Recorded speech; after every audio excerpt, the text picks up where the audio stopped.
పండగలైనా పెళ్లిళ్ళైనా వస్త్రాలకు వేదిక ఒక్కటే, అదే ఎస్ఆర్ షాపింగ్ మాల్. ఫ్యామిలీ అంతటికి అన్లిమిటెడ్ ఆఫర్స్. ఓ తండ్రికి ఉద్యోగం ఇస్తానంటూ ఓ యువతి దగ్గర డబ్బు తీసుకుని మోసం చేశాడు.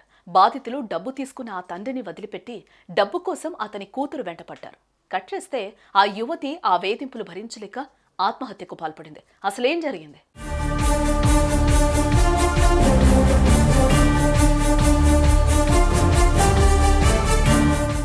ఇదిగో ఇక్కడ మనం చూస్తున్న ఈ యువతి పేరు Deepthi. Indian institute of chemical టెక్నాలజీలో పనిచేసి రిటైర్ అయిన సంగీతరావు అనే వ్యక్తి కూతురు. గత 2 ఏళ్లుగా దీప్తి తండ్రికి దూరంగా, తన తల్లితో కలిసి దూరంగా ఉంటున్న దీప్తి ప్రస్తుతం హైదరాబాద్ హబ్సిగూడలోని ఐఐసిటిలో ప్రాజెక్ట్ అసిస్టెంట్ గా పనిచేస్తోంది. ఇదిలా ఉంటే దీప్తి తండ్రి సంగీతరావుకు డీజీపీ కార్యాలయంలో కానిస్టేబుల్ గా పనిచేసే అనిల్ అతనితో ఎప్పటి నుంచో పరిచయం ఉంది. ఈ అనిల్ తన భార్యకు ఐఐసిటిలో అవుట్సోర్సింగ్ ఉద్యోగం ఇప్పించాలంటూ ఈ సంగీతరావును కన్సల్ట్ అయ్యాడు. అందుకు 15 లక్షల రూపాయలు అతని సంగీతరావుకి ఇచ్చాడు. అయితే చెప్పినట్లుగా ఉద్యోగం రాకపోవడంతో తన డబ్బు తనకిమ్మని సంగీతరావును అడగడం, ఆయన ఆ డబ్బు ఇవ్వకుండా తప్పించుకుని తిరగడం చేశాడు.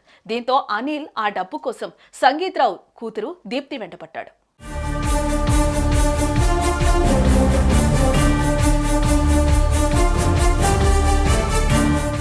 అయితే తను తన తల్లి 2 ఏళ్ల కిందట నుంచి దూరంగా ఉంటున్నట్లుగా చెప్పి ఆ డబ్బుతో తనకి ఏం సంబంధం లేదని వారికి వివరించింది. అయినా సరే కానిస్టేబుల్ ఆమెను డబ్బు కోసం వేధించాడు. ఈ క్రమంలోనే తన భార్యతో సంగీతరావు మీద, దీప్తి మీద నాచారం పోలీస్ స్టేషన్లో చీటింగ్ కేసు పెట్టించాడు. మరోవైపు వారిద్దరి మీద కోర్టులో దావా కూడా వేయించాడు. ఒకటి తర్వాత ఒకటిగా కేసులు నమోదయ్యి తను ఉద్యోగం చేసుకునే పరిస్థితిని కూడా దీప్తి కోల్పోవడంతో ఆమె మానసికంగా తీవ్రమైన ఆందోళనలో పడింది. చేయని తప్పుకు తనను బలిపశువుం చేస్తున్నారని, ఈ కేసుల్లో తిరిగే అంత మానసిక స్థైర్యం కానీ అవకాశం కానీ లేదని ఓ సెల్ఫీ వీడియో రికార్డ్ చేసి దీప్తి బుధవారం రాత్రి 10 గంటల సమయంలో చున్నీతో ఉరివేసుకుని ప్రాణాలు వదిలింది. వాడుకున్న అధికారంతో వాడు కేసు తెచ్చిన నిలిగాడు.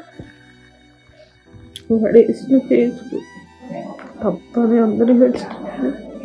అందరూ ఎవరు హిట్ చేయట్లేదు. మనం ఎక్కడికి వెళ్ళినా డబ్బులు కట్టినట్టు మనం నిజంగా తీసుకున్నామా లేదా అని ఎవరు చూడట్లేదు. తీసుకున్న సంగీతరావు బాగానే ఉన్నాడు, ఇచ్చిన వాళ్ళందరూ బాగున్నారు, కానీ లైఫ్ ఖరాబ్ అయిపోయింది. నాకు న్యాయం జరగాలి. పిల్ల అనితకి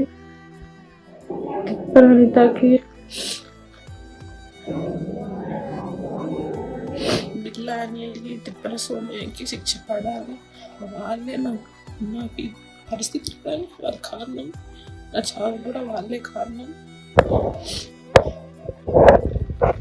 వాళ్ళ పైన చేసిన ఫేక్ ఎఫ్ఐఆర్, వాళ్ళ పైన చేసిన ఫేక్ సివిల్ కేసు అంతా అబద్ధం. మా ఫాదర్ వాళ్ళే డబ్బులు తీసుకున్న మాట నిజం, కానీ మాకు అంత గురించి ఏం తెలియదు. నా ఫోన్లో ప్రతి ఒక్క ప్రూఫ్ ఉంది, నా దగ్గర ప్రతి ఒక్క డాక్యుమెంట్, కానీ నాకు ఎవరు న్యాయం చేయాలి. ఏం చేయకపోయినా నన్ను డబ్బులు కట్టమంటున్నారు, అది నేను ఒప్పుకోను. చాలా కోర్టు పెట్టింది.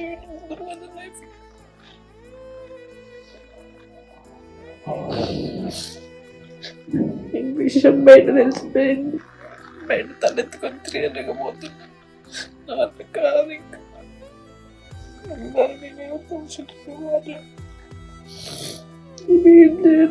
న్యాయంగా బతికిన తండ్రి ఎట్లా అంటాడు, అన్నీ న్యాయంగా బతికి, కానీ వెళ్ళినప్పుడు అన్ని